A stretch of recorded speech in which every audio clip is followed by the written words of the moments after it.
दोस्तों, अफ़गान तालिबान ने पाकिस्तान को वार्न किया है कि in case of a fight जनाब सारा मुल्क इकट्ठा हो जाएगा और हम तो जो है वो आपसे पीछे वो नहीं हटेंगे। मुल्ला हिबतुल्ला अखुंज़ादा साहब का बयान शामिल किया और उसने कहा है कि पाकिस्तान ये कोशिश करता है, इस तरह पोर्ट्रे करता है सिचुएशन को कि शायद ये जो हालात हैं, टीटीपी है ये दोनों कंट्रीज एक दूसरे के ऊपर इल्जाम लगा रही हैं, यानी कि अफगानिस्तान कह रहा है कि जी पाकिस्तान टेररिज्म कर रहा है, पाकिस्तान कह रहा है कि जी अफगानिस्तान टेररिज्म कर रहा है। तो जी हुआ ये कि वो जो शोले फिल्म के में जो बच्चन साहब सिक्का उछाला करते थे ना, तो बिल्कुल वही सिक्का उछाला गया। और मीडिएशन अफगानिस्तान को काबिल कबूल नहीं है। अब हमने अगर पाकिस्तान से बात करनी होगी तो डायरेक्ट करेंगे, अब हम मीडिएशन नहीं करेंगे। एक तो पॉलिसी स्टेटमेंट उन्होंने ये दिया है। दूसरा उन्होंने ये कहा है कि पाकिस्तान के खदशात के जवाब में कबायली इलाकों से नकल मकानी करने वाले ख़ानदानों बशमूल टीटीपी के अरकान को ड्यूरेंट लाइन के सरहदी इलाकों से वस्ती अफगानिस्तान मुंतकिल कर दिया गया है ताकि इनकी निगरानी की जा सके। वो ये में भी ये कहा गया था कि जो अफगानिस्तान की सरजमीन है वो किसी पड़ोसी मुल्क के खिलाफ बल्कि दुनिया में किसी भी मुल्क के खिलाफ इस्तेमाल नहीं होगी। जैसे 2000 में जब वहां पे सरजमीन इस्तेमाल हुई और अमेरिका के अंदर दहशतगर्द हमले हुए, उसके बाद जो नेटो फोर्सेस थी वो अफगानिस्तान आ गई थी, तो अब ये तालिबान रजीम ने गारंटी दी थी कि उनकी सरजमीन इस्तेमाल नहीं होगी। लेकिन पाकिस्तान बाकायदा ठोस सबूत और शवाहिद रखता रहा कि अफगान सरजमीन न सिर्फ इस्तेमाल हो रही है बल्कि जो अफगान शहरी हैं, अफगान तालिबान रजीम के जो शहरी हैं, वो पाकिस्तान के अंदर आकर कार्रवाइयां कर रहे हैं। अफगानिस्तान जो कह रहे हैं कि Afghan Taliban they are not popular, वो कह रहे हैं पाकिस्तान हमारी इंस्टेबिलिटी का और कॉन्फ्लिक्ट का और इन चीज़ों का एडवांटेज उठाता है। देखें, अफगान तालिबान हमारे पाकिस्तान के अंदर हमने मज़हब को बहुत बेचा माजी में, बहुत बेचा है। और अब हम मज़हब का नाम नहीं लेते अफगानिस्तान के साथ डील करने में, बिकॉज जो इंटरप्रटेशन मज़हब की अफगान तालिबान करते हैं वो पाकिस्तान नहीं करता, और ना ही बाय द वे बाकी मुख्तलिफ ममालिक की जो लीडरशिप है वो करती है। तो ये जो एंटी अफगान पॉलिसीज़ वो कह रहे हैं पाकिस्तान के अंदर है, that is not an anti Afghan, just to give my perspective, that is to tell कि भाई आप लोग जो है वो सिर्फ ये दहशतगर्द ग्रुपों को हमारे हवाले करें जिन्होंने बैत की हुई है, जिन्होंने इंस्टेबिलिटी पैदा हो। और ये काम किस लिए करते हैं? ये किसी के बिहाफ पे करते हैं। मतलब किसी जो बड़ी पावर्स होती हैं, यकीनन उन्होंने अमेरिका का नाम नहीं लिया, शायद वो लेते भी नहीं है कभी, लेकिन उनका इशारा उस तरफ होगा और उन्होंने पाकिस्तान को ही पॉइंट आउट किया है। अच्छा, उन्होंने कहा कि उन्होंने ये भी कहा कि there is no longer any need for the regional countries to mediate between the Taliban and Pakistan. करे। लेकिन हाँ, पाकिस्तान इंतबा ये जरूर देता है अफगान हुकाम को कि आपको पाकिस्तान के दुश्मनों की सहूलतकारी और उनकी हिमायत को तर्क करना होगा। अफगान तालिबान खुद पाकिस्तान से, अगर वो खुद तालिबान जो है पाकिस्तान से दुश्मनी निभाएंगे तो मामला बहुत संगीन होंगे। अफगान तालिबान को मीडिया सपोर्ट जो भारत से मिल रही है उससे भी पीछे हटना होगा। ये पाकिस्तान के इन मुज़ाकरात के अंदर बताया जा रहा है कि ये वो पॉइंट्स है जहां पर पाकिस्तान की तरफ से इंतबा जारी किया गया है कि भाईजान आपको जो सपोर्ट मिल रही है ना इंडिया साइड से, आपके नैरेटिव को प्रोपेगेंडा करके पाकिस्तान के अगेंस्ट जो चीजें की जा रही हैं, इससे भी आप दस्तबरदारी का ऐलान करें। और अगर आपने खुद दुश्मनी निभाने का पाकिस्तान से फैसला कर लिया है तो फिर ये यकीन रखिए कि आपके नसीब के अंदर या आपके पास जो है बड़े पैमाने के ऊपर खसारा ही खसारा आ सकता है। इसके अलावा अफगानिस्तान और पाकिस्तान के बीच इस्तांबुल में हुई शांति वार्ता बिना किसी नतीजे के समाप्त हो गई। अफगान तालिबान सरकार ने प्रवक्ता जबीहुल्लाह मुजाहिद ने एक बयान में कहा है कि इस वार्ता के असफल रहने की मुख्य वजह पाकिस्तान का गैर जिम्मेदार और असहयोग रवैया था। मुजाहिद ने बताया कि अफगान प्रतिनिधिमंडल ने 6 से 7 नवंबर को 2 दिनों तक पाकिस्तानियों प्रतिनिधियों के साथ बैठक की।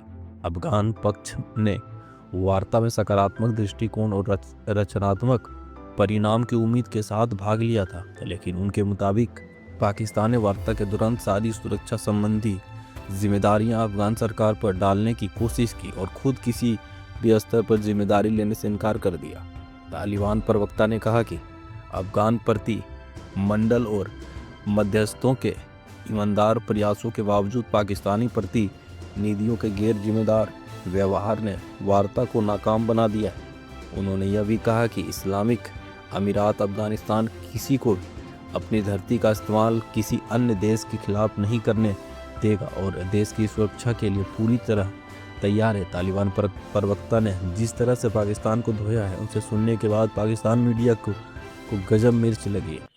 अब टर्की में हमारी टॉक्स फेल हो गई हैं उनके पास, और वो कह रहे हैं जी कि हम अफगानिस्तान की इंस्टेबिलिटी का फ़ायदा उठाते रहे हैं, तो अब अफगानिस्तान में स्टेबिलिटी आ गई है। But let me tell you that the Afghan people they hate the most to the Taliban at the moment.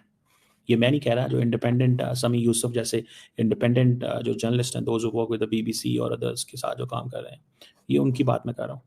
They are saying this openly, categorically. वो कह रहे हैं कि भाई साहब ये ऐसे नहीं चलेगा। So there are people in Afghanistan जो कह रहे हैं कि Afghan Taliban they are not popular. वो कह रहे हैं पाकिस्तान हमारी इंस्टेबिलिटी का और कॉन्फ्लिक्ट का और इन चीज़ों का एडवांटेज उठाता है। देखें, अफगान तालिबान हमारे पाकिस्तान के अंदर हमने मज़हब को बहुत बेचा माजी में, बहुत बेचा है। और अब हम मज़हब का नाम नहीं लेते अफगानिस्तान के साथ डील करने में, बिकॉज जो इंटरप्रटेशन मज़हब की अफगान तालिबान करते हैं वो पाकिस्तान नहीं करता, और ना ही बाय द वे बाकी मुख्तलिफ ममालिक की जो लीडरशिप है वो करती है। तो ये जो एंटी अफगान पॉलिसीज़ वो कह रहे हैं पाकिस्तान के अंदर है, that is not an anti Afghan, just to give my perspective, that is to tell कि भाई आप लोग जो है वो सिर्फ ये दहशतगर्द ग्रुपों को हमारे हवाले करें जिन्होंने बैत की हुई है, जिन्होंने एलिजेंस की हुई है। अब बहुत सारे जो ग्रुप्स हैं वो कह रहे हैं जी कि हमसे एफिलिएट कर दिए जाते हैं, ठीक है जी, और वो कह रहे हैं जी कि पाकिस्तान के अंदर जो इंस्टेबिलिटी हो रही है ना, पाकिस्तान के अंदर जो इंस्टेबिलिटी हो रही है वो हम नहीं करा रहे, ठीक है जी, वो हम पर्टिकुलरली वो हम नहीं करवाए। जो Pakistan attempted to place responsibility for its internal security on the Taliban, which ultimately led to the collapse of the negotiation. ये बात अगर आपको याद हो तो जो लास्ट नाइट वीडियो थी मेरी, उसमें भी मैंने ये बात की थी, और इससे पहले भी मैं काफी दफा ये बात कर चुका हूं। अफगानिस्तान कहता है कि आप अपने इंटरनल सिक्योरिटी सिचुएशन को हमारे खाते में ना डालें, उसकी रिस्पॉन्सिबिलिटी आपकी है, आप उसकी रिस्पॉन्सिबिलिटी ले, हम उसके लिए रिस्पॉन्सिबल नहीं है। अच्छा, उनका कहना कि जो उनके लीडर है हेबतुल्ला अखुनजादा, उन्होंने कहा कि मतलब Pakistan was trying to portray the Tehrik Taliban Pakistan TTP issue is something that emerged after the Taliban returned to power in 2021, whereas it actually dates back at least 2 decades. मतलब उन्होंने मुल्ला हिबतुल्लाह अखुनजादा साहब का बयान शामिल किया और उसने कहा है कि पाकिस्तान ये कोशिश करता है, इस तरह पोर्ट्रे करता है सिचुएशन को कि शायद ये जो हालात हैं, टीटीपी है, ये 2021 के फिर से कोई अटैक शुरू हो जाए और दोबारा से अफगानिस्तान और पाकिस्तान के बीच में जो है वो टेंशन ना बढ़ जाए। कहा यह भी जा रहा है कि अफगानिस्तान का ये भी कहना है, अफगानिस्तान की तरफ से ये ब्लेम भी लगाया गया है कि असल में जो डायलॉग फेल हुए हैं या जो मुज़ाकरात आगे नहीं बढ़ पाए या कोई रिजल्ट नहीं निकला, उसमें अफगान तालिबान का कहना यह है कि ये पाकिस्तान की वजह से हुआ। पाकिस्तान कह रहे नहीं, हमारी वजह से तो नहीं हुआ। बहरहाल इल्जाम वही है जो भारत हम पे बार बार लगाता रहता है कि जी हमारे यहाँ से टेररिज्म होती है भारत में, और हम कह देते हैं कि नहीं जी ये तो आपने खुद ही कराया होगा। तो इसी तरह की चीज जो है पाकिस्तान अफगानिस्तान से कह रहा है कि जी आप टीटीपी को कंट्रोल करें, टीटीपी को रोकें, इसलिए कि जी हमारे यहाँ अटैक हो रहे हैं, हमारे यहाँ टेररिज्म हो रही है, और अफगानिस्तान कह रहा है कि भाई हमने तो कुछ नहीं किया, तुम जानो ते तुम्हारा काम जाने। बहरहाल ये सब कुछ चल रहा है और इस बीच में जो प्राइम मिनिस्टर हैं शहबाज शरीफ साहब, जी हाँ, वो जो है वो आज़रबाईजान जा चुके हैं और वहां पर वो एक इवेंट में शिरकत कर रहे हैं जो वहां पर उनके आज़रबाईजान में जो है वो डिफेंस को लेकर और कई दूसरी चीजों को लेकर जो उनके इवेंट्स होते रहते हैं। बहरहाल शहबाज शरीफ साहब जो हैं वो वहां पर पहुंच चुके हैं और उनकी मुसलसल दिखाया भी जा रहा है। साथ साथ उनके आर्मी चीफ या फील्ड मार्शल जो हैं